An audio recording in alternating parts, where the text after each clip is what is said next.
Last time on Square Roots, our hero gets a job, but loses it when it turns out his best friend is a 300-year-old man.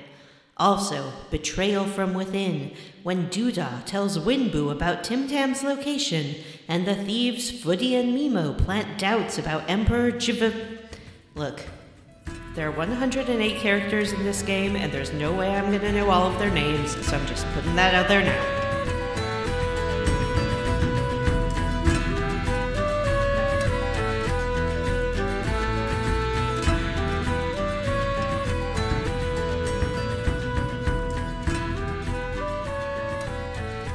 Hey everyone, and welcome to Square Roots, the classic RPG podcast. My name is Jim Banks. I am joined by John Zombie Dragon Brandon. Grr. Grr. Vanessa. I'm Vanessa. And Matthew is taking a break this week. He is watching a wrestling broadcast. With his children. With his children, yes. It's not Spending just... I don't know quality if that time, makes as it they say. better or worse. At least, Both? I feel like it's defensible. I mean, Yeah. quality time is quality time, right? So, I on understand why a sporting match, it's really important to see it live because you never know what might happen. Either team could win in a wrestling match, and there's really no one who knows or has predetermined the outcome. So, yeah, seeing it live really is very important. That's true.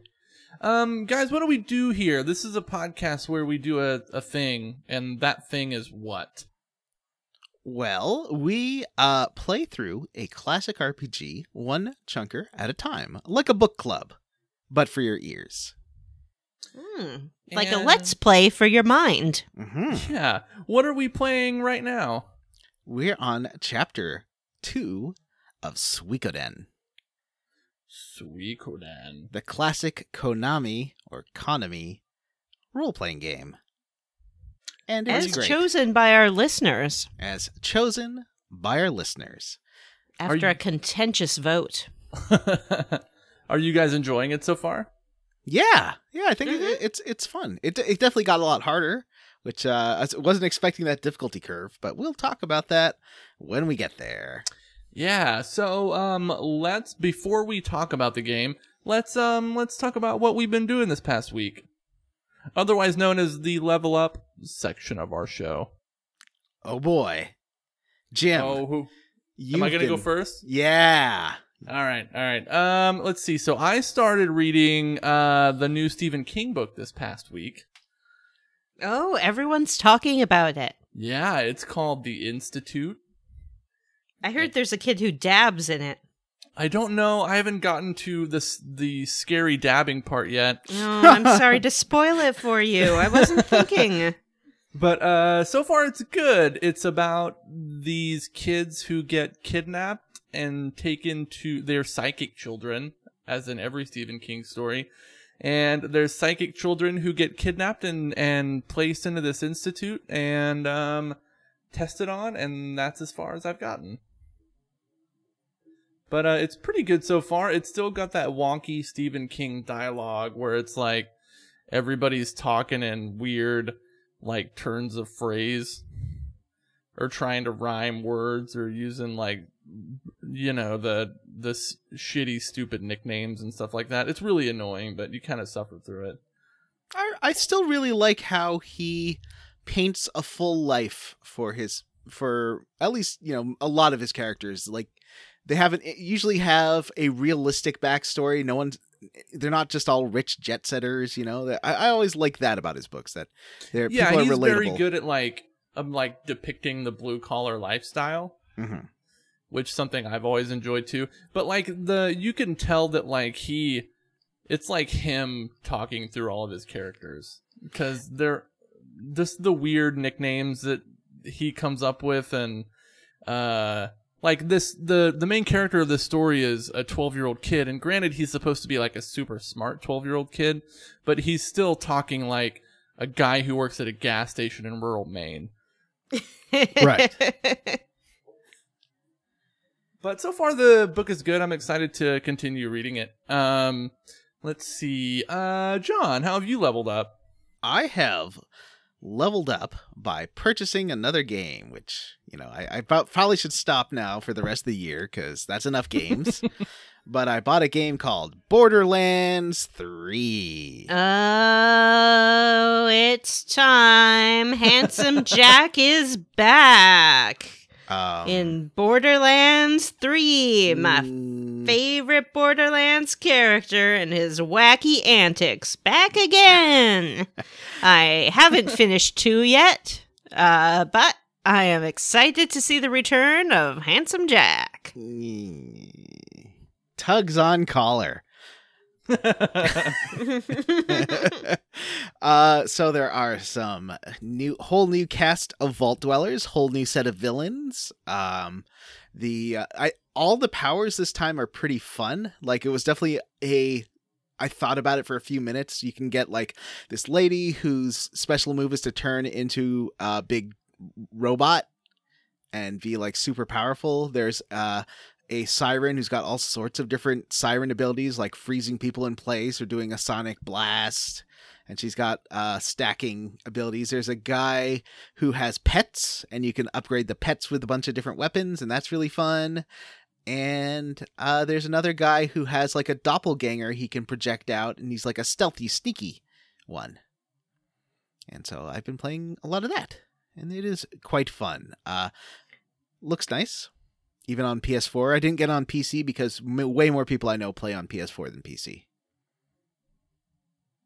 Any questions? Which character did you choose to play as?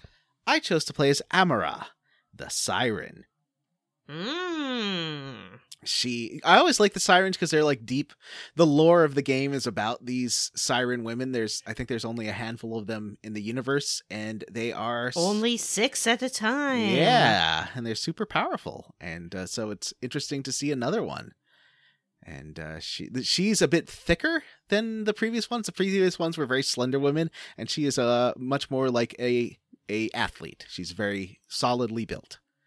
And so her moves involve, she's melee focused. And so she beats down dudes a lot, which is pretty fun. She's very tough and punk. And her voice, because I originally tried Flack, who is the hunter with the pets, but they have kind of annoying voiceovers. So I was like, I'm going to go for Amara. I like her voiceover more. She's a lot of fun. Mm-hmm. Unfortunately, I had to watch that 5-minute cutscene again at the beginning because you can't skip it. Oh, that's weird. Bad game. Bad. Don't do that. Yeah, what kind of world do we live in? Can't skip a cutscene. Come on. It's 2012. Show us the cutscene. It's 2008. Skip us the cutscene. It's 2008. Deserve to skip cutscenes. So Vanessa. Yeah. How have you leveled up? So no one told you life was gonna be this way. Clap, clap, clap, clap. Oh, good job. I had a friends kind of day, full of friends. It started when a mysterious package arrived at my door. And it was not addressed to me or to anyone else who lives in Casa de Vanessa. It was addressed to one of my friends. Ooh. And I was like, what is this? What is happening? Then I remembered that she was in Puerto Rico, and I gave her permission to send the package to my house. So it wasn't that much of a mystery. And today she finally came to collect the package, and inside was the limited edition Central Perk Lego set. Complete with all your favorite friends. I'm talking Ross. I'm talking Chandler. I'm talking Joey. I'm talking Feebles. I'm talking Ray Ray. I'm talking Manica. And I'm talking Gunther, my favorite character. Is Gunther really a part of the set? Gunther is really part of the set, yeah. Wow. It's sort of made like a television soundstage, so it has some soundstage lights on it and things like that. Mm-hmm. And you can reenact all of your favorite friends' scenes, assuming they took place in Central Perk. Who's the okay, so I'm looking at a picture of this now. Who is the guy with white hair? That's Gunther. That's Gunther, dude. Okay. Yeah, my favorite character in Friends. Who? Oh, there's like a custom Rachel headpiece too. Well, you have to have the Rachel. Yeah, I mean, I obviously. mean, that's the most iconic haircut of the 90s. Right. That is the most iconic. She works there? She does. Ah. See, Rachel was rich. Mm-hmm. She was very wealthy, and she was engaged to a man. Mm-hmm. But on the day of her wedding, she climbed out the window in a panic and ran to Monica's large apartment, where she moved in, got a job after her family cut her off, and became a real working New Yorker. I see. So I did not know any of that. If we were all to be friends, which friends would we be? Oh, I know the answer to this. I'm a Chandler. Okay, you're Chandler. It's not something I'm necessarily happy about, but it's just the way it is. Once I took a photograph of myself and I uploaded it to one of those websites that analyzes your face and tells you which celebrity you look like. And the celebrity that I most look like is Matthew Perry, Chandler himself. So would Jim be dinosaur guy Ross? Yeah, I guess I Jim feel would like be a Ross, Ross. man. Mm-hmm. Who would I think Matt is Joey, so I'm either Monica or the other girl. Monica's a little uptight, so I think you might be a Rachel. Okay. You're just Yeah. a nice I could see you lady maybe as a trying to make her Phoebe. way. Yeah. Phoebe's kind of out there. I'm There's a little bit of Phoebe in you, I think. Now, it wasn't until like 6 years ago or something that I found out there were two Matts on Friends, and then everything made a lot more sense because I was just assuming that Matthew LeBlanc and Matthew Perry were the same person. Ah. And did you think that they were some sort of shapeshifter or demon who was changing his facial structure? They look a lot alike, so I was Do just... they? I thought so. And they're both named They Matt. look like a white guy. And they both were in like bad movies in the late 90s. And Matthew Perry made a bevy of bad movies. Remember the whole 9 Yards franchise? Yes. Ew. Oh my God. Those were terrible. Those were so bizarre. They were like sort of gangster comedies, but also ridiculous. Didn't one of them take place in Montreal? Yes, yeah, they're super Canadian. Yeah. Which there's nothing wrong with being Canadian. We love our Canadian No, friends. but it's a weird, like, you could have set that movie anywhere and it would still be the same movie, but they chose like outside of Montreal, which I thought was weird. Yeah. That's and where I grew up. Like New Jersey native Bruce Willis and Matthew Perry. Yes. It's weird.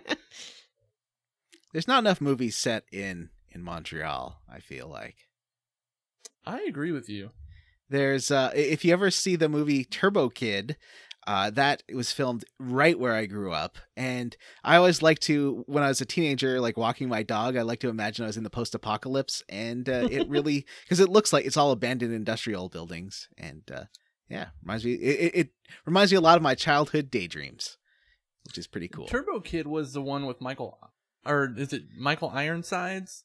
Is that his name? I always mix Michael Ironsides up with the guy who was in Detroit as the old man. You mean the what is that guy's name? Lance Hendrickson. Yeah, Lance Hendrickson. Yeah, I think you're right. I think it's Michael Ironside. Okay, yeah. Michael Ironside of Starship Troopers fame. Yes, podcast favorite movie Starship Troopers. Yes. All right, so Vanessa. Have you ever seen like those super complicated $800 Lego sets that are like half a city block? Oh, yes. I have a great nostalgia for Lego. When I was young, I had this old ping pong table that my father built a big mountain diorama on. And we covered it with Lego sets. So we had the castle, we had a little town, we had there was like a cabinet part. You could open the door of the cabinet, and then under the castle was a mine.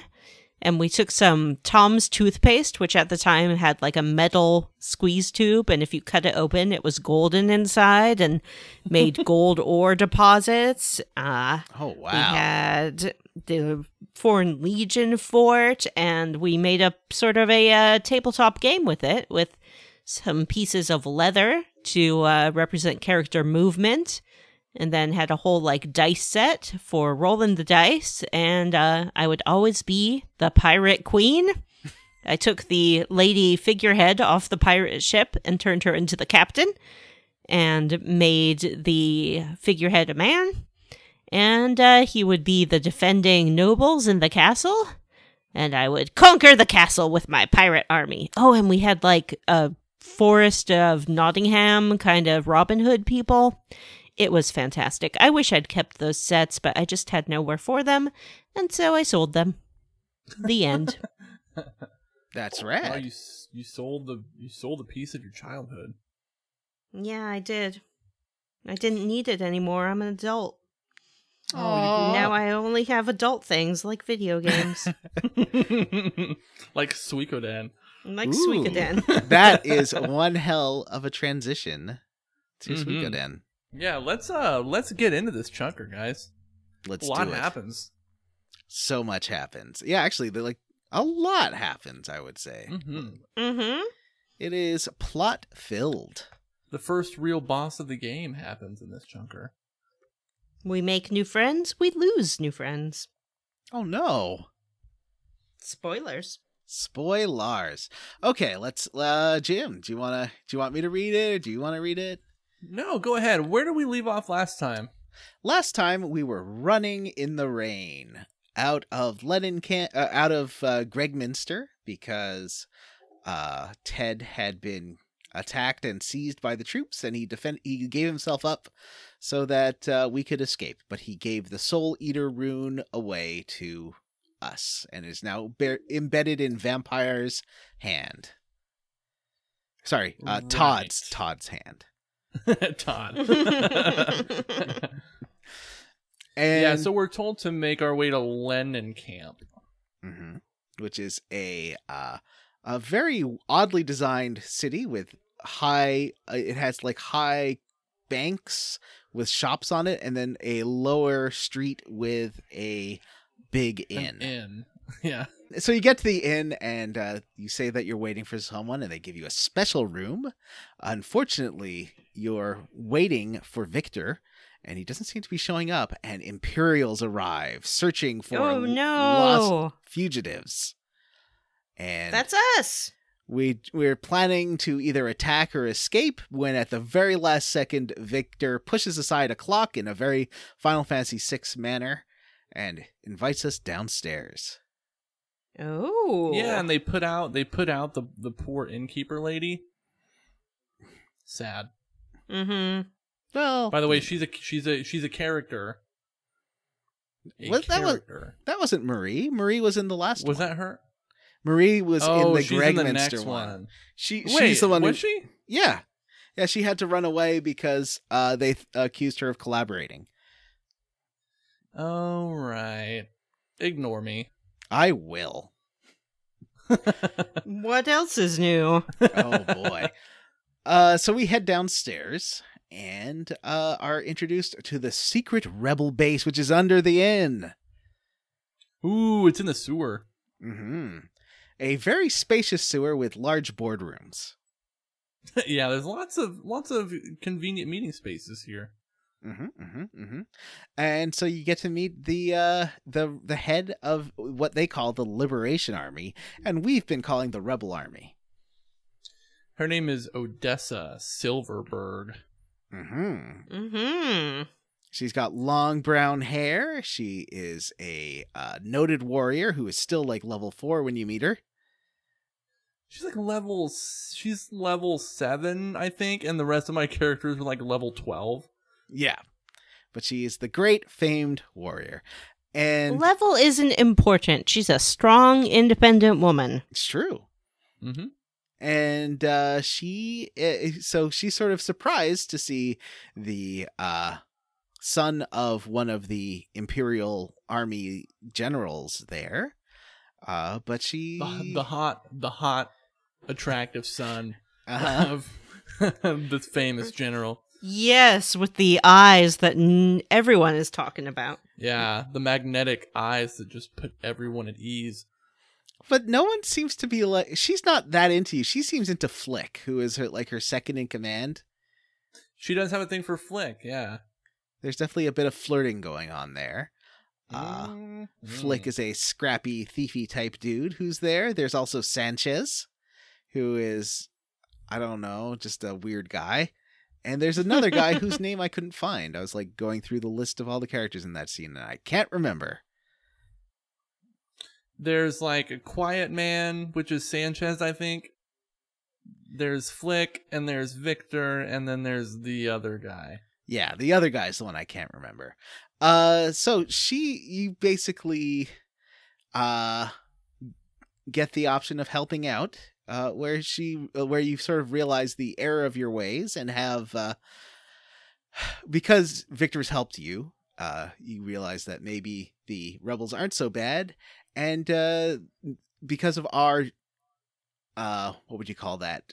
Escapades, Varkas and Sidonia, two of the rebel guys have been totally arrested. And she's like, well, if you want to make up for what you've done, you can go get them out of trouble.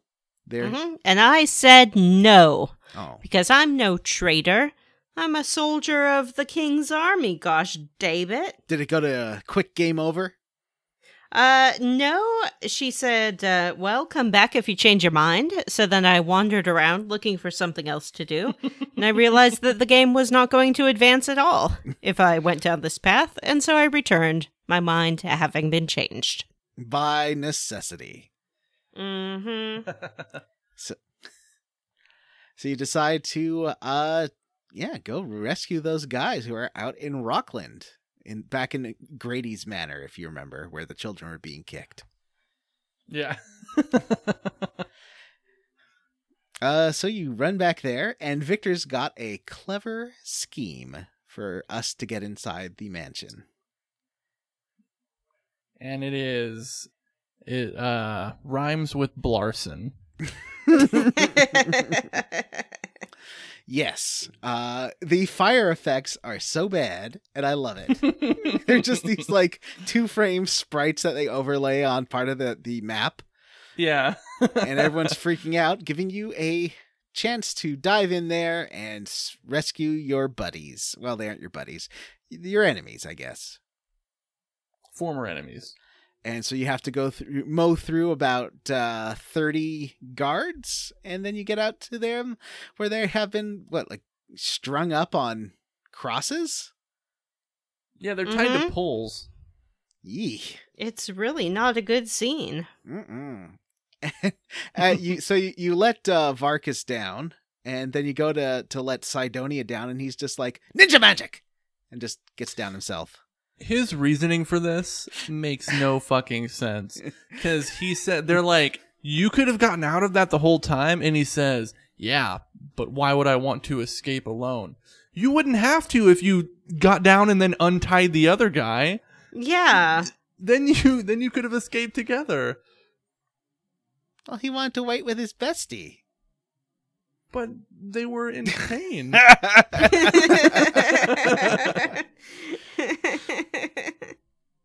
Well, maybe he didn't think it through all the way. I think it was a nice, positive example of male friendship, which we don't see enough of these days. That's a great point. With our internet video games. So as soon as they're released, you get the heck out of Rockland and head back to Lennon Camp. And Odessa's like, okay, that was real cool. I need your help again. We need to get these Death Star plans over to the factory. They're not Death Star plans. They're plans for a fire spear, which, how complicated can a fire spear be? Is it a literal fire spear? They I don't think it's say. just spear that they set on fire. Which I feel like Victor could probably whip one of those up pretty quick. I think even I, with my very limited amount of blacksmithery knowledge and skill, if you gave me a spear, I could figure out how to light it on fire. Mm-hmm. Oh, can I bring up something that bothers me about the blacksmithing in this game? Sure. Part of what you do at a blacksmith in this game is you can sharpen your weapons, which is like leveling up your weapons essentially. But you sharpen your stick that the main character uses, which is like a blunt force weapon that you I don't understand that. Doesn't make any sense to me. You've never heard of a pointy stick? But he doesn't use it as a pointy stick, and at that point it would be a spear, right? Small when nitpick. Does a stick small become nitpick. a spear? When it gets pointy. I guess that's true. I figured it was Anyways. like the fire spear was like a ship or like a ballista or something see along that. those lines. Okay. I don't know. Maybe I a guess we'll find catapult? out. Next time on Square Nope, Roots. nope. Thanks, we're everybody. gonna keep going. So much more to get through here. So Odessa asks you to like officially join the Liberation Army. And you're like, I don't know. And Gremio is like, I don't know about this. So we are asking Gremio to choose between his son and his husband. Yes, it's a very tough choice, but in the end, they don't hesitate that long. No, because Gremio will do whatever you ask him to do, which is very nice. Whatever young master vampire asks, he will do. I guess that is modern parenting, right? And just leads to little vampire running around screaming his head off. Mm-hmm. Being like, I'm the chosen one.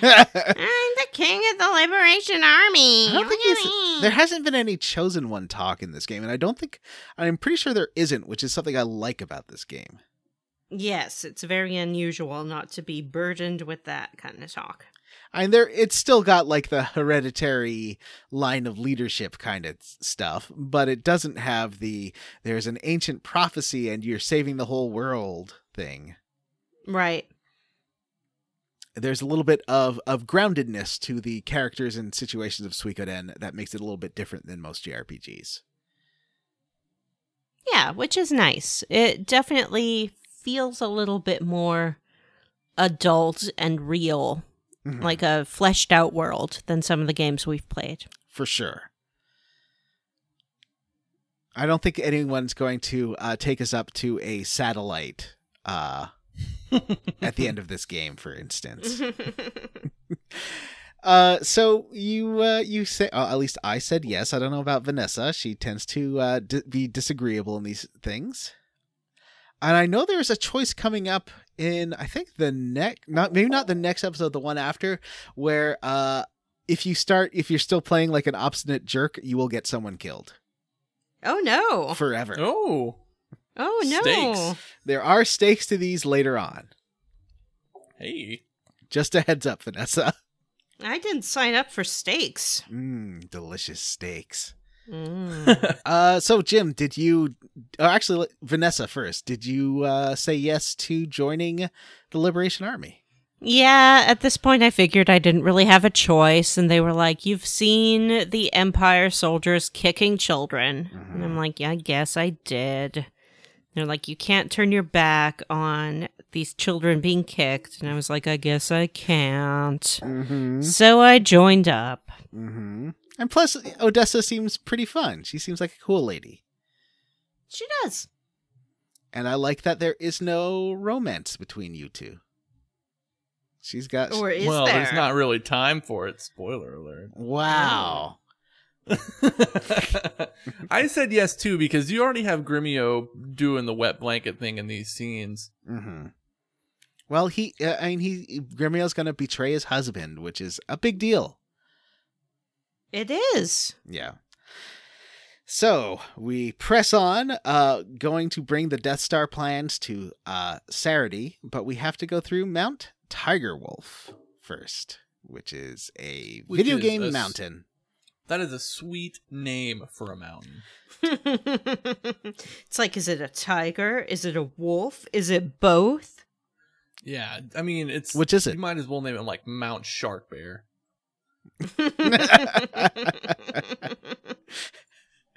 So on your way through Mount Tiger Wolf, everyone's kind of complaining about how long the trip has been, and then like they sort of want to take a nap, but there's not really any good place to, except right when you get to the summit, there's a little inn. Yeah, I thought that was a very sweet place for a little inn. A little tea house. Yeah, you can take a little break, have some tea, maybe have a nap. And there's a really cool guy there named Ladon who runs this tea house. Mm-hmm. You can usually understand the personality of these characters by their little headshots that show up when they speak. And this guy he's basically got like a rat face. Mm-hmm. And he looks kind of sweaty. He's like, hello, I am a creeper. Look at my creeper face. It's me, Ladon. Please do not trust me. And yet, we do. We do. Well, because he's like, oh, do you want to have tea? And your choices are, well, first of all, Odessa's like, this is pretty bitter. And your choices are not if it's bitter, or yeah, I guess so. And if you say no thank you, it just loops eventually where he keeps like pressuring you to drink tea until... Yes, I refused it several times, and then the dialogue just kept looping, and I was like, fine. I hate these false choices. It's like they're trying to do the Western RPG thing of having branching storylines and giving your character some agency, but it's just an illusion. Mm-hmm. I will be tricked. I can see right through it. Well, I know I don't have a real choice. Guess what, Vanessa?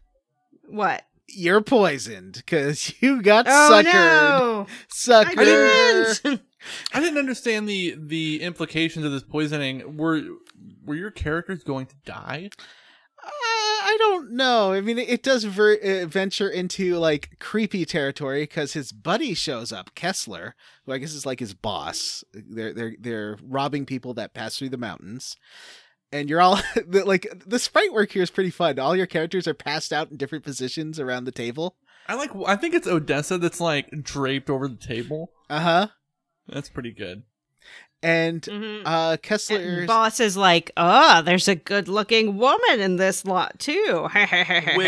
What were they thinking with that? I don't want to know.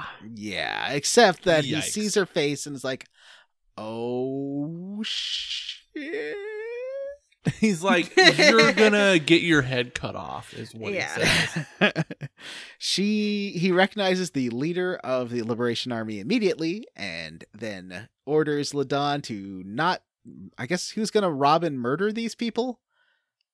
Yeah, it seems like because he's like, give them the antidote right away, hurry. Yeah, I don't know why they would need an antidote if they were just gonna wake up, right? Yeah, I think they were gonna die. Yeah, I don't think they were gonna wake up, Jim. Yeah. That's devious. Yeah, he's not a good guy. So you wake up and they apologize profusely, and you are on your way. I don't know what the point of that little interlude was. Just some world building. Yeah, maybe to show like what a reputation that Odessa has. Yeah, that's true. Everyone knows her. So you head off to Sarity, which is a tiny little town nestled high up in a valley near the peak of the mountain range. Mm-hmm. Mm-hmm. There is a lovely picturesque inn. I recommend anyone, like especially during fall or spring, it is just perfect weather. A little that crisp, cool, crisp air. Mm-hmm. You Sounds still get a wonderful. little snow, but you get a little sun. You can go for nice hikes. And decide to spend the night there because you're waiting for this contact to show up. And during the night, you wake up, and Odessa is up too. And you can go talk to her. And she is pontificating on leadership. Mm-hmm. And also remarking on how hot the protagonist is. Yeah, she's like, I'm not a natural leader like you because I'm not super hot, but you're so banging, anyone would follow you anywhere.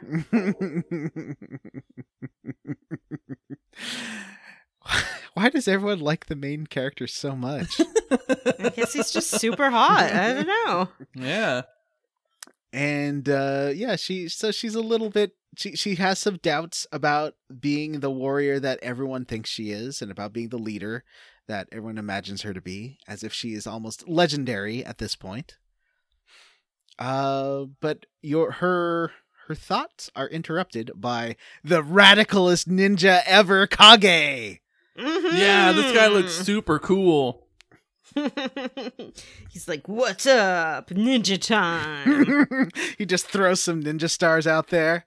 Mm-hmm. He has those smoke bombs that you throw on the ground. He's like, poof, puff, poof. It's a ninja. Did you plan on seeing me? He says, and then takes the plans out of your back pocket and then disappears with a smoke bomb. Smoke bomb, smoke bomb. just use the door, Kage. Smoke bomb. Crashes through the window. The door's wide open. Kage. I bet you did not expect to see me. No, we invited you. I mean, you texted that you'd be over in 5 minutes. We're here specifically to see you, Kage. Mm-hmm. It was kind of awkward for Odessa because she actually 2 years before had been on a date with Kage, and then the dinner wasn't going super well, and he just suddenly threw a smoke bomb down and disappeared. Yeah. He's like, I need to go to the bathroom, and he picks up his keys and then throws a smoke bomb down. Yeah. Eventually, like half an hour later, the waiter comes over. He's like, can I get you anything else? And feels bad for her, so doesn't charge her for his meal, just hers. That was very nice. And then she goes to pay and then throws a smoke bomb down instead of offering the credit card. Odessa! Poof! So that is the end of this little venture out to Sarity. You head back through Mount Tiger Wolf undisturbed this time. And you can now stay at the inn with Ladon being a nice innkeeper. Oh, I never tried to do that. He will let you rest there. He still charges you, though. There's no, like, sorry for almost killing you By the way, discount. Seems not great. By the way, the per person charges at the inns in this game, get the fuck out of here. That's how a hotel works, Jim. No, it isn't, Vanessa. Have you been to a hotel? It's per room. It's per night. Well, I guess, but they only have the one room, so it's per bed, really. It's more of a hostel than a hotel. Yeah, I guess that's true. But like in the latter part of this chunker where it's like 150 bits per person, that's that adds up. Yeah, and you have to do 6 the math people in yourself. your party. That's 900 bits. Do you have to pay, when you get the inn at the castle? Do you have to pay for it? You do not, and it's awesome. Well, I guess that's because Marie. Yeah. Now that you figured out how the medicines work, I should have explained that before, because there's a number of charges. It's more like Fire Emblem's way of doing it, where there's a number next to the medicine. I thought the number next to the medicine related to the strength of the medicine and not the number of them in your inventory. So I was like, oh no, I need to save all these medicine 6s. And I was just using like medicine 3s and 2s. Yeah, because as soon as you used the medicine 3, it was gone. You just had this medicine 2 left in your inventory. I didn't even notice that it like decremented like that. So you head back to John Cougar Lennon one last time. And you go into the base. Into the inn where you get to the base. And lo and behold, Vanessa. It's been attacked. There's been a terrible attack. The army has raided the base. Mm-hmm. And you go down to the sewer below. and you can clear out some soldiers, which I did, but you go to the final bottom one, and Odessa is there, and you save her from some soldiers, and then I was watching you stream this part, and I was very excited for you to see it because it's my favorite part of the game for reasons that will soon become obvious. Odessa is lying on the ground, and she thanks you for saving her, and then behind her emerges a little child, and Odessa says, "I'm so sorry. It looks like I've chosen to be a woman rather than the leader of the Liberation Army." What does that mean? I guess what she's trying to say is that she couldn't bear to see this child die because she's a woman, and women be loving babies. So rather than make the strategic choice of saving herself, she sacrificed herself to save some rando kid. Now, wouldn't this be just generally be a heroic thing that most hero types would do? No, this is a stupid woman brain thing to do because women, they're so dumb. All they want is to save babies and children, and heroes would let them die I feel stoically. Like I've never seen in any of the games we've played the heroic moment where they're like, "No, let the children die." It was a terrible sacrifice, but it had to be made. And then you'd like zoom in on the dude, and he has like this stony face. Yeah, I did not like this part of the game. I did not like the implication that it was an either-or situation. I did not like that they had presented us with this woman who was a famous warrior, strong leader, and then immediately they fridge her. But happily, there's a promising candidate to be the new leader of the Liberation Army right there. Did you say no? No, I said yes. So if you take up her offer to become leader of the Liberation Army, she gives you an earring and says to give it to Mathieu out in Saifu. And she doesn't really give you any details why, because this is like her kind of last moments kind of deal. She does have one other request. So Odessa's other request is to dump her body in the sewer. Yeah, which is not very dignified, but is the whole idea of she's much more powerful as a sort of myth than a living person now, or than a dead body now. So that's what I was gonna say. She like pulls a Dark Knight. Yeah, so she decides that she wants to be thrown into the river, so she can like float away, and her legacy will be a mystery. You don't know people don't know if she's dead or not. Which is this is pretty grown up for a JRPG, which I like. Yeah, I thought it was cool, and it was pretty cool you got to dump her corpse in a sewer. Unfortunately, this is also one of those choices that is not a choice you have. Like, either you say yes or you say no, and then Victor... Well, first, Victor's mad that she's asking you to do this, but if you say no, then Victor will do it because it's her final request. Yeah. And that's it for Odessa. Exit via river. Bye, Odessa. I like to think that maybe she's okay because, they aren't doctors. They probably didn't really check for a pulse before they dumped her into the sewer. Maybe she just floated somewhere and got some medical attention. Yeah, maybe. She probably just got tired of hanging out with those guys. So after that, you are going to head down to Saifu to meet Mathieu. But first, you need to get through... Was it Kwanda? Kwanda? Kwaba? Kwaba.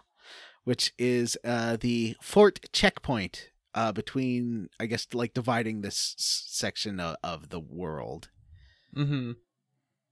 And you'll have to come up, like it's quickly switches gears into a comedy moment where everyone has to come up with identities to tell to the customs guards. Mm-hmm. And I want to know which one you guys picked, because you can pick. What are the options? One is the one I picked was Schulteheim Rheinbach the Fourth, where Victor is Schulteheim Rheinbach the Third. I know another option was Masume, like the sword. Yeah. And one was Pisuke, I think. Pisuke? Yeah, Piisuke. Right. I feel like there might be a joke there that we're missing. I chose Masamune because I thought that would be fun. Like, sort of, that sword shows up a lot. Mm-hmm. I did. I like how no matter what you pick, react? they all just stare at you and don't say anything. Like they think you're a huge idiot. I did chose the Victor Rheinbach the Fourth, or whichever it is. Schulteheim, Well, Rheinbach. I kind of like Fourth. that because so basically the setup of that is everyone's come up with their nicknames, and Victor decides to call himself Schlottenheim Rheinbach the Third. So you calling yourself the Fourth would be fun. Yeah, I think it's great. What does Victor say anything if you do that? I never chose that one. No, they're all just like, They all they don't say anything, and then Victor's like, "Well, let's go." But I feel like we need to put a call out to Brian, who translates for us occasionally, to let us know if there's a joke that we're missing with the PK one. He did just find a script for this. Oh, did great. he? Great. Yeah. So the custom guards are immediately suspicious, recognize vampire like after 2 seconds. However, Lord Ann Geddes shows up and, taking a break from photographing babies and decides to let you through. Yeah, and he knows who you are, but he don't care. Get it? He gives you like a little little winky. His name is Ain Gide, but it's just Ann Geddes. Get it? The photographer. Oh, is that the lady who puts a baby in like a flower with a cabbage on its head? Yes. And is like, look at this beautiful baby? Yes. In the cornucopia. I feel like you all should have got that joke, and I normally I don't come back to explain my jokes you didn't get, but this time it was a good one. It was a good joke. It was a great reference. Everybody loves Angeti and her weird baby calendars where the baby's like in a watermelon shell. Mm-hmm. And just Or like baby yeah, here's a jazz baby. musicians. Yeah. Here's a giant sunflower. I stuck a baby on it. I'm Angeti. Now, one of the key moments of this scene is that until Ann Geddes shows up, no one is buying that you are not the son of the general. And Gremio steps in with amazing improv skills and is like, "Oh, you stupid idiot. Are you getting us in trouble again? Just kill this guy. Just kill this young man. He sucks. I hate him. He and threatens he's to stupid." chop your head off. Yep. Yeah. It's like, I've never liked you. I'm going to kill you. Mhm. I've been waiting for this opportunity forever. Well, it was either that or like make out to distract the customs people, so I think he chose the right choice. And Should've made out. Gremio is mortified. He seeks your forgiveness. You can or cannot forgive him, depending on how you're feeling. I don't think it really matters, but I would forgive him because Gremio's nice. And is your, Of course. Sure. and is your I papa. never once believed that he wanted to kill me. Also, you get to meet one of your best friends here. Chandler Yes. Chandler. He's like, hey, how you doing? I'm Chandler. Oh no, how you doing is Joey. He's like, pivot yourself. No, that's Ross. Okay. What's What's Chandler's bit? I haven't watched the show. I haven't. Chandler's bit is that he's a Chandler. He's just like a total Chandler. He's a real sarcastic man. Yeah. Like, someone says something and he's like, oh, Well, this guy seems kind of slimy. He's a vendor, and he's looking for a place. Why is he slimy? I don't know. I just get bad vibes from him, don't you? I'm not like Ladon bad vibes. Like what's slimy about a guy just hanging out? He just seems, I don't know. I just don't trust him, Jim. Don't trust him. He's a salesman. He wants to advance his business. You know, he's probably into some MLM stuff or He's something like that. Mm-hmm. He wants to go on Shark Tank and be like, "Hey, sharks, it's Chandler." I feel like that's the inventor guy, Sergio, you meet later. He's the Shark Tank inventor. I don't think I've met Sergio yet. You meet him in like one of the next cities. He's in the tavern. Oh, where with the you meet elevator the guy. dude that's playing dice. Yeah. Oh, yeah. Okay, I've met Sergio. So from there, it's not Saifu. Sorry, it's Saika. Saika is the area where Matthew is. So you head to Saika. And you are on your way up to this school, and you ask this guy for directions, looking for Matthew. And he's like, oh, I don't know, he's maybe up there. But he lied. It was him. He's just trying to avoid you. He's a guy who runs a school for children. I guess, he's like a peaceful man, and Imperials run through the town and decide to attack the school. Point of order. Oh, sure. I don't think he really lies to you. I think he's just like one of those pedantic jerks, because you ask him, where does this guy live? And he's like, up the hill there. So it's like, oh, it answers your question. You know, it's like someone's looking for you, John, and they're like, where does John Brandon live? And you point at the house and you're like, right there. And they're like, thank you.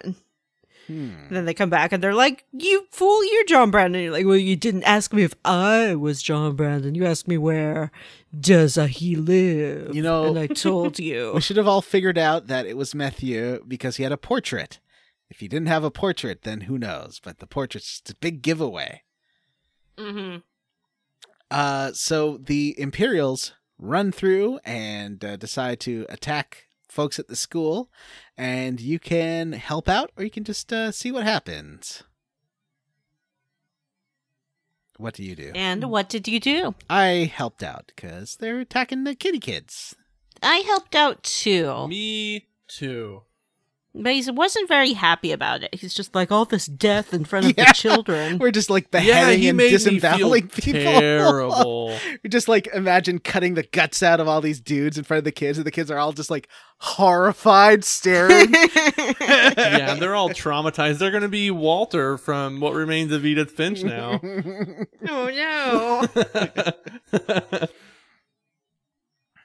By the way, for the background behind that joke, listen to our Patreon episode on that's a Scare Roots episode. Listen to our Scare Roots episode on What Remains of Edith Finch. It jump scared into our feed last Friday, so check for it there. Boo, an episode. Oh, scary.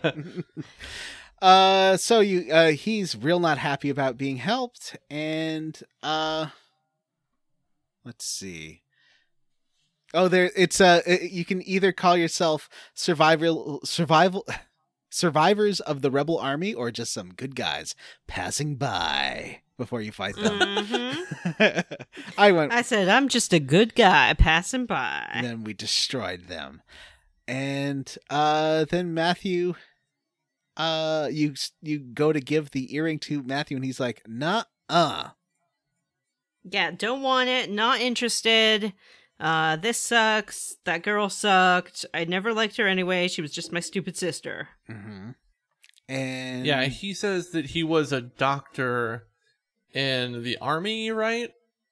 And he got so tired of all the killing, he decided to become a poor hermit. Oh, okay. Or recluse, as he says.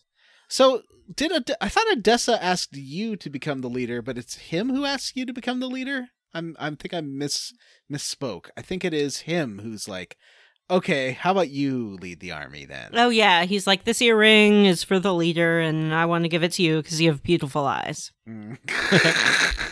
I just think you're so handsome, and I just think, you could be a leader, you could be a model. Have you ever acted? Because So, yeah, Matthew's super into you and decides to ask you to take over the Liberation Army. You can refuse or you can do it. And once you agree to it, he's like, all right, I was a doctor.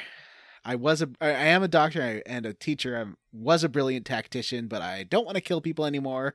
But I will help you out if you can find a castle in Toran Lake. I'll meet you there after you've got rid of the monsters inside, and I will help you lead your army. But I don't want to do it myself because screw that. That sucks. But first, you need a boat. A boat? Oh, that sounds like a simple enough job. We could just go to Kaku, the port town. Yeah. Yeah, and you need to get a boat from this guy. What's his name? Taiho. Taiho, that's right. Because Taiho's the only one crazy enough to sail to that monster castle island. He is because once again, I think we had this scenario in Breath of Fire as well. It's very dangerous to get to the island. And you have to go through some rocks, and only an amazing shipsman like Zig or Taiho can do it. But that's no problem. We'll just ask Taiho to take us. Well, on your way to the inn or to the bar where Taiho is drinking himself stupid, you are confronted by a debt collector. Yes. She's like, you owe so much money, you deadbeat. And she's talking to Gremio.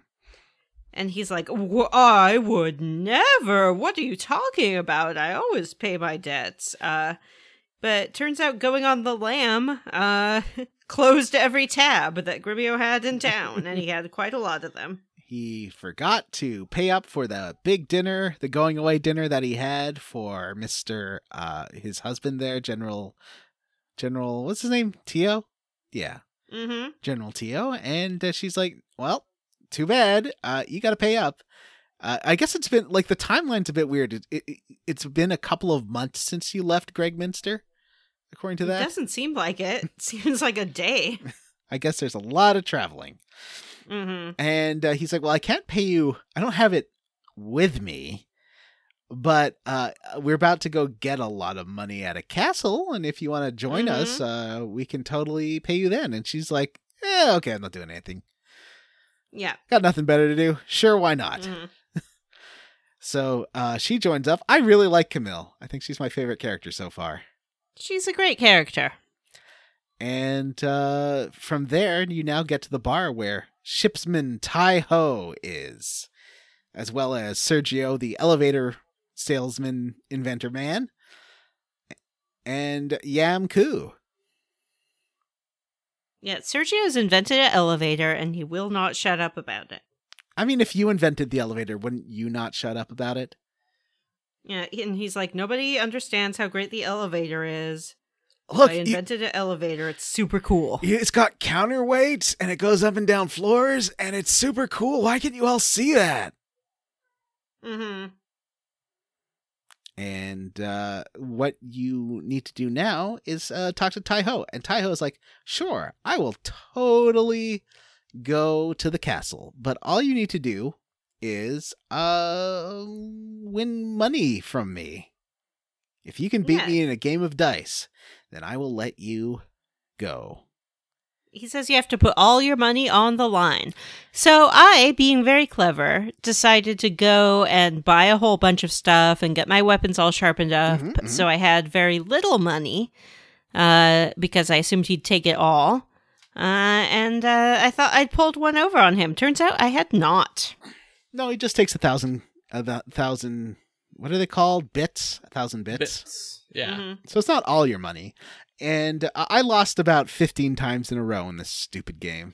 Yeah, me too. And if I had saved my money, I wouldn't have had to go grind for some more. But I did. Guys, I won the very... I got a storm the very first roll. That's insane. A storm is... And we'll go into this more in the minigame corner, but a storm is when you get 3 of the same number. And it's like, and it's very a good. triple payout. So you made lots of money. Now I remember, this gave me flashbacks to being 17 back in Montreal, and I purchased this game with my own money for the PlayStation I bought, and I got stuck here. I couldn't win. Oh, no. And this was back when I refused to look at facts, before I realized that it just helps you get through games. Because, I stopped, I think I stopped here for months until I picked up again and got a little bit further. I got to like the second military Months battle. here? Yeah, I got stuck for months here. I just stopped playing after. I think I tried it for an afternoon and couldn't do it, and then stopped playing it. Wow. I get very easily. I used to get very easily disappointed, and like, when like a game doesn't go well, and you're just like, oh, screw this, I'm never playing this again. Yeah. So that's what happened here. But this time, Vanessa watched me. I did it. It took a few tries, like 15, but eventually I got it. I kept just getting bad rolls. It really sucked. Or like it would fly off the side of the bowl if you don't throw the dice in right. Yeah, that happened to me once too. I didn't even know that was a thing. I must have just hit it right in that sweet spot. I guess. I'm jealous. When I'm streaming, unfortunately, it adds like that's why I couldn't stream Breath of Fire's timing stuff, because it would not work because there's so much of a delay. So all these timing based games are really hard if I'm streaming. That's a fine excuse, It's John. true. So Camille joins up, Tai-Ho joins you, and you get a nice little boating scene where you get in a cute little boat and go across the lake to this castle, which gives you a big close-up of a nice watercolor painted castle. And it's like, yeah. It's beautiful. Yeah. It's not really a castle. Yeah, it's more really... of a column of rock.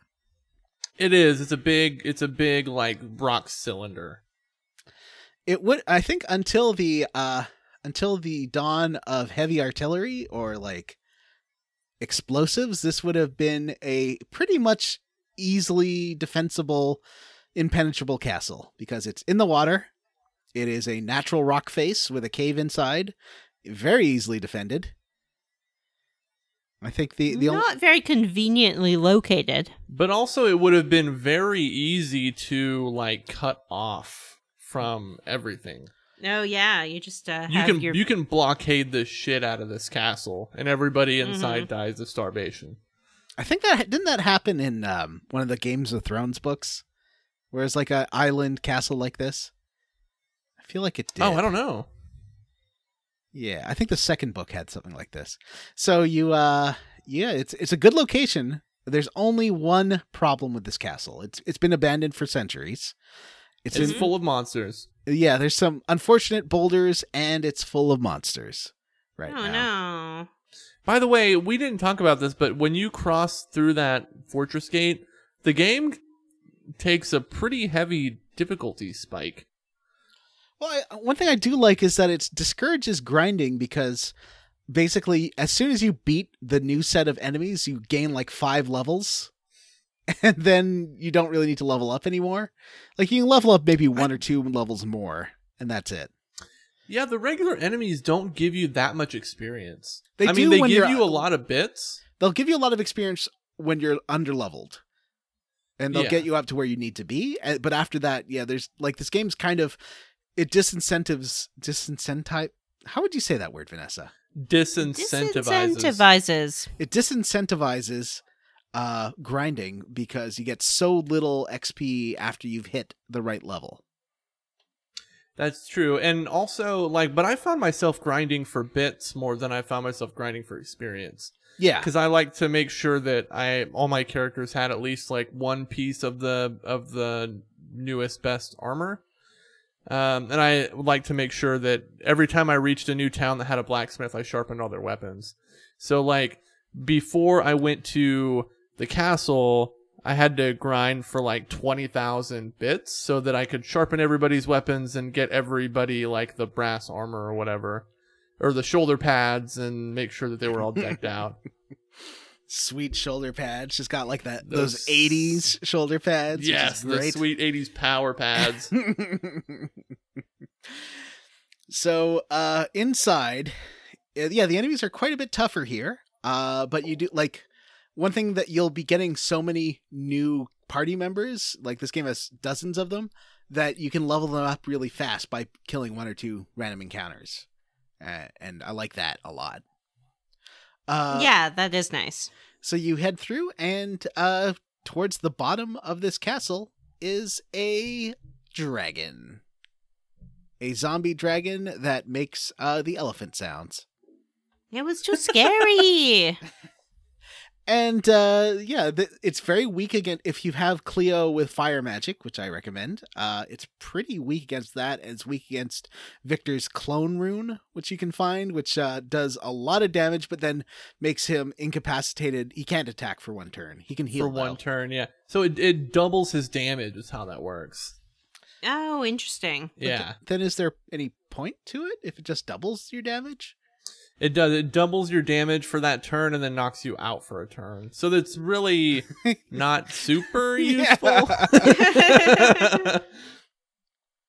So I mean, like kind of a wash, yeah. Yeah. But there's no, you can use it as many times as you like. And I would use, so I would have, you know what is useful, because then on the turn where you're down, you can heal. So it does have a positive.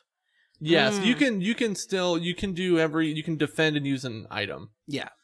So I just had him heal when he was not doing his clone attack. And yeah, this was, I'd say it wiped out half my team. Oh, really? I didn't have anybody die. I had half of them die. I didn't. Well, probably because I have the shoulder pads. Right. And I did not have the power 80s pads at all. But what about you, Vanessa? Do you have any problems with the dragon? Yes, very much. I had to do it a couple times. If you have Cleo have all her spells, it helps. Yeah, I think I just had her have like healing power, so I didn't have the fire power. Oh, yeah, the fire, because it's very weak against the fire spells she has. Yeah, I had her leveled up to such a point where she could use the fire arrows 4 times and the fire storm twice. Nice. And that did a ton of damage. Yeah. Yeah, that'll take, I think, like half the health off the zombie dragon. Yeah, at Clearly, this is what I was missing. Mm-hmm. So you kill the dragon, and then everybody is... Oh, I hope, like, one of the guys that ran away didn't... you've lost a couple of party members. I hope they didn't have that fire rune. Because you could have... Maybe they did. You might have put it on Dude Face that left. Yeah. Oh, no. Or Odessa face that died. Oh, no. I feel like she had one pre-installed, but I could be wrong. I don't know that she... Maybe. I don't really remember. Well, maybe I could get another one somewhere. Yeah, I think that's one you can find more of. Also, Dude comes back, I think, so you'll be fine. Yeah, Zombie Dragon's dead. And then Leknat, the seer, comes in. She's like, hey, now you got this amazing castle. Grats, buddy. Here is Luke. He sucks. So I'm going to leave him with you. Luke is the guy who turned into the golem and was totally like negging us. Like, you guys suck. I'm a golem. Mm-hmm. Here is a couple of slabs with the 108 stars of destiny that I want you to recruit. Mm-hmm. And yeah, good luck.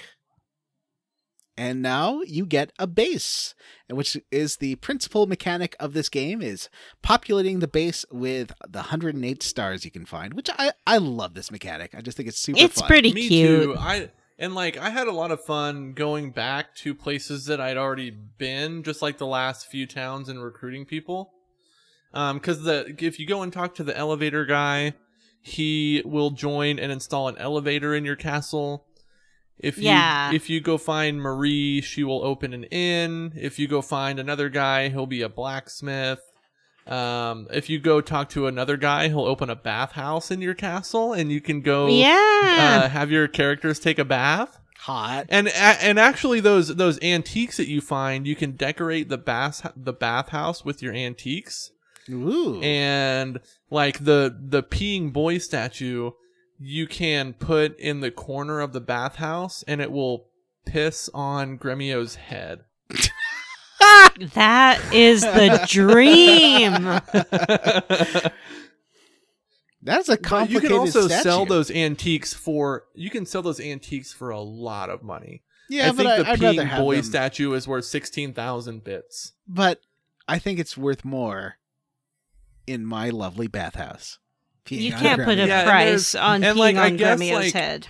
I guess there's all sorts of like funny things that can happen if you decorate the bathhouse with antiques in a certain way. Like if you fill it with hex dolls, a certain funny thing will happen, and if you fill it with something else, another funny thing will happen. Well, I'm going to look forward to exploring how I can decorate, because I love decorating in these games. Decorating in games is the best. We didn't talk about the one important mechanic of the castle, which is naming your castle. Oh, that is very important. Oh, yeah, good idea. Let's talk about that. I assume we all went serious on this. Like we really wanted to go Yes. with the spirit of the game. So Oh yeah, this is a serious game. It deserves serious names. Mm-hmm. Your characters have a couple of suggestions. Freedom they're like Castle. Freedom Castle, or maybe name it after yourself. My main character's name is Vampire, so I named it the Crypt Castle. Ooh, spooky. Mm-hmm. Because all of the NPCs are hot for my character, at John's suggestion, I named my castle the Slut Zone. That makes a lot of sense. And due to my John, it's not funny. Oh, sorry. No, Yeah. it's just descriptive. Yeah. Due It's to the zone where the sluts hang out. my recruited, I want to recruit like the strongest warriors. I wanted a name that would really say like this is a place where the warriors will meet. So I called mine Beefy Boy Castle. Great choice. I mean, it fits. Mm-hmm. Just like how, all my characters are sluts for Revolution, so that's why I called mine the Slut Zone. Yeah, and I called mine the Crypt because all my characters are undead vampires. So spooky. So now that we have liberated Slut Zone Castle from the zombie dragon, I think that's it for this chunker. There's not much more. John, what are we playing to next time? Well, before like Matthew sort of says, go get people. Does he give you like the next plot thing to do? I don't think he does. Right? Yeah, yes, he does. Oh, okay. He gives you the name of somebody to go recruit in the next town, which is I think Corin. Oh, okay. So that is the next plot point. Yes. And yeah, but I would recommend taking a break from pursuing the main plot to go get as many people to populate your castle as you can. Yeah, go back and find some folks. The people that you've encountered up to this point that you can go back and recruit. I think there's 1 or 2 actual like party members that you can recruit. The rest of them are just people that are filling out your castle, like the blacksmith and the bathhouse guy and the elevator guy and the innkeeper. Mm-hmm. And Chandler. And Chandler. And yeah, Chandler, the shop guy, and they just like make your castle a cooler place to hang out. Yeah. Next time on Square Roots, we will play until the fight with Kwanda. Kwanda? So Oh. after, like, there's something that happens at the end of that, and we'll talk about that. That will be the end Okay. of the next chunker. It's a little bit of a bigger chunker, but that's okay. Yeah. I'm prepared. Did we get any emails? My little thumbsies are primed. I don't think so. But you know what we can talk about? What? The bullshit minigame corner. Yes. I'm actually not feeling very well. Do you guys mind if I bounce out and you can finish up without me? Oh, okay. I hope you feel better. Yes, yeah, thank feel you. Better, Vanessa. I'm catching a cold or something. It's gross. Well, say goodbye to the listeners and Oh, goodbye, listeners. I'm sorry I cannot stay, but I am about to flee to my chambre to do very ladylike things that we all do when we're not feeling well. Oh. So look forward to hearing about that next time on Square Roots. Mm-hmm. Goodbye, Vanessa. Goodbye. Bye, Vanessa. So, Jim, it's just you and I talking about the bullshit minigame corner. Yeah, this one, I mean, because I won so fast, I don't really understand the mechanics of it, so you're going to have to explain it. I didn't super get it either. Like, I think if you get 2 1s, it's an automatic loss. So I think I'm going by memory here. If you get 1, 2, and 3, or 4, 5, and 6, that's bad. But Okay. if you get 3 of the same number, except for 1, I think, it's called a storm, and you get triple payout. Mm-hmm. And regular rules is, like, let's say you roll 2 3s and a 4. Your score is 4. So if you roll 2 of the same number, your score is whatever the third die is. Is this how Dabo works? I don't know. All right. Well, I wasn't very good at this. I kept losing. I mean, I don't think there's a lot of strategy to it. You just roll the dice. It's not like you can hold certain dice or something like that. It's not like that dice poker or Yahtzee or whatever. Yeah. But eventually I got it. It's not the worst mini game. I think it had that fun music again, so I was all up for that. I didn't understand the bowl part. Mm-hmm. Like, you have to throw the dice in a bowl, and like there's like a meter that swings to and fro in the bowl. Mm-hmm. I didn't understand the relevancy of that, but maybe if you aim better, you get better odds. As long as you don't, maybe, like, I don't know. But you can Like, miss and have them. stopped it on the I stopped it on the far right side of the bowl. But there is a point where they can fly out. And then really? Then you lose. Yeah. Oh, that's not good. Yeah. That's what happened to me the first time I played. Yeah, I feel like there's going to be a lot more of these weird mini games in this game, and I'm fine with it as long as they aren't. I mean, this one was plot necessary, and it did stop 17-year-old Johnny from finishing this game back in 1996. So I guess that's bad. Yeah, as long as they're not like punishing. Yeah, I think it's fine. So let's move on to Squarely Against. I have a solid one here. Okay. I mentioned it earlier. I'm squarely against the per person room charges at the end, because I was trying to grind for bits before I went to the castle, and I was like, I need to get. I think I had like 7,000 bits. I was like, I want to get to 20,000 because I know that I can buy everything I want with 20,000 bits, and I'd get like 1,000 bits, and then I would. The health for like 3 of my characters would be low, and I'd go to stay in the inn, and it would cost me 900. Yeah. And so it took forever. Until you figured out how the medicine works. Until I figured out how the medicine works, yes. Because the medicine's cheap, which is good. It's way cheaper, yeah. And does a lot of healing, and this game seems very forgiving in a way that I really like.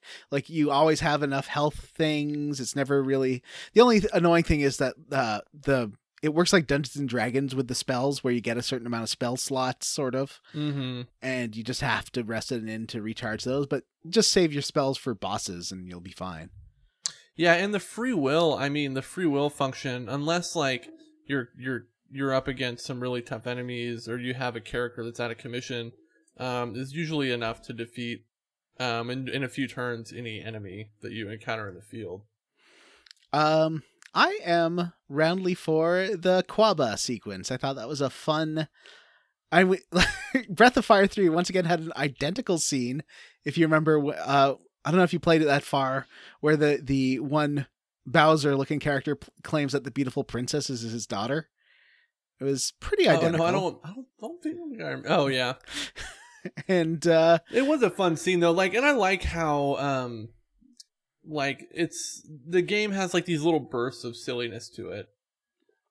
Yeah, that I think are really fun. I think the game is really well paced. The rating is good. Yeah, I'm really digging it so far. So roundly for Quaba. Yeah.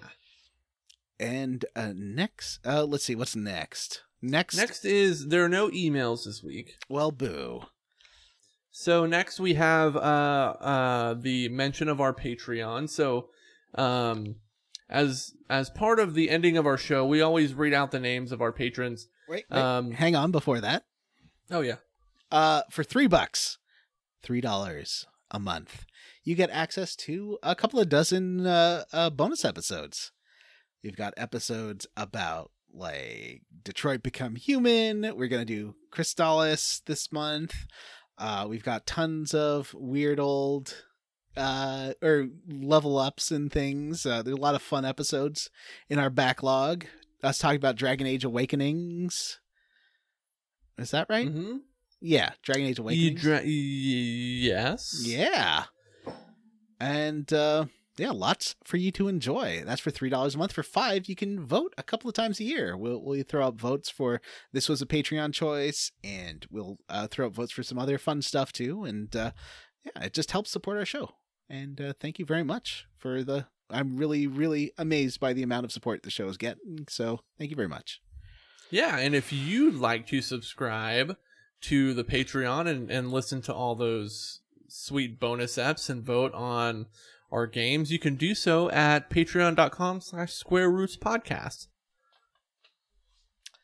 Now, let's get on with the list. You can read the first two chunks and I'll read the last two. Okay.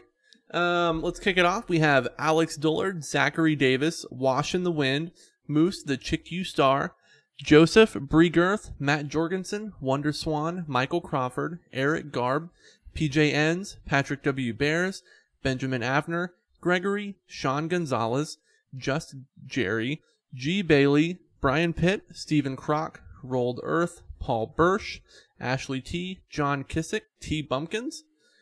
And we have Anne the Purple Crayon, Sean Walsh, Cyril the Wolf, Brian Stone, Randy Pierce, Dustin, Stu Skeel, Jason, Megan Sullivan, Jameson, Adam Zimmerman, Jordan O'Boyle, Stephen Paget, Cameron Shoei, Fine, say everyone's name, at least it annoys Matt. More games with evil playthroughs. Just skip to Baldur's Gate 2 anyway. Julian Titus was a ghost the whole time. Woo-hoo! Kevin Walter, Brady A. Berman, Needs All the Naps. Matthew Casterline, Huxley Iguana. Reddit is Harold Lauder. D. Jethro, This is not how Eugene though. That is not how Eugene though. Mm-hmm. And Galendo.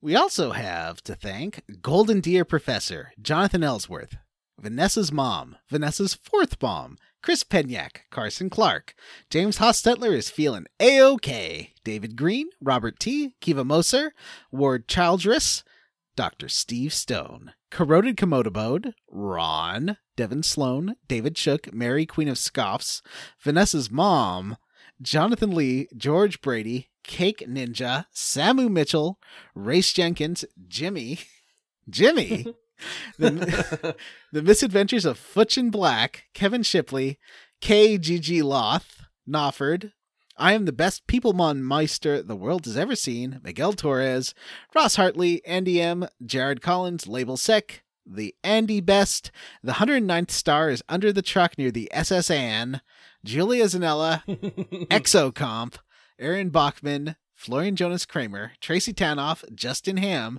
Jake Dickerson, Tom, Reshti Kamada, Nathan Poirot, Robert M. Pullum, and Bobby Midkiff. All right, everybody, that's it for this episode of Square Roots.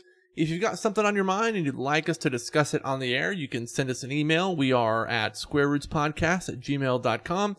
Come see us at our Facebook group, the Square Roots Podcast Group, for smart, cool, very attractive people. Or you can tweet at us. We are at Square Roots Pod. Thanks to Banjo Guy Ollie for letting us use his cover of Suikoden's Distant Mountains, featuring Mohawk Gaymer on clarinet. Links to both of their YouTubes, Twitters, and Bandcamps in the show notes. And don't forget to rate, review, and subscribe on iTunes or wherever you listen to podcasts. And yeah, I'd love to hear some emails. We have so many things we can tell you. We can help your lives.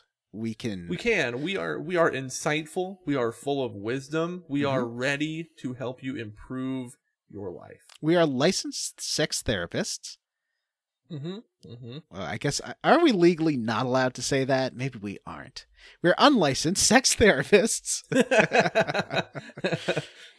So whatever we can help you with your video game attractions. Maybe you're angry that someone else has already married Sonic the Hedgehog. Talk to us about that. Yeah, we are open to discuss whatever you need. All right. Well, for Square Roots, I am Jim Banks. I am John Brandon.